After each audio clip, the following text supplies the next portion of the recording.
This will be something few in Iraq will ever forget. US President George W. Bush beside Iraqi Prime Minister Nouri al-Maliki. A press conference during a surprise visit. And then shoes hurled at the president by an Iraqi TV correspondent, who's quickly tackled. The journalist from al-Baghdadiya television called the president a dog in Arabic and cried, "This is your farewell." When calm was restored, President Bush sought to brush the incident aside. So what if the guy threw a shoe at me? And then tried to turn it into a positive. I don't know what the guy's cause is, but one thing is for certain, he caused you to ask me a question about it. I didn't feel the least bit threatened by it.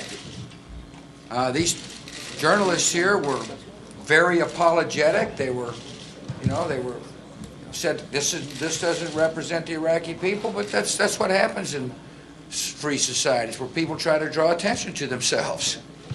And so I guess he was effective because he caused you to say something about it. For Iraqis, throwing shoes is the rudest of insults, reserved for the likes of a statue of Saddam Hussein or, somewhat prophetically, an effigy of President Bush himself just weeks ago. But this trip, the president's fourth and last, was meant to be a farewell and a celebration. One to thank his troops. I am honored to be at Camp Victory.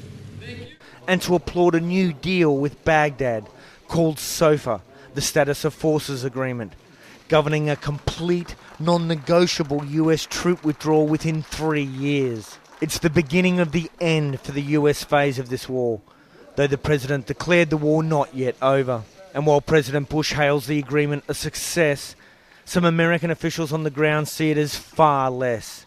To them, it's merely the best that could be gained from a weak negotiating position.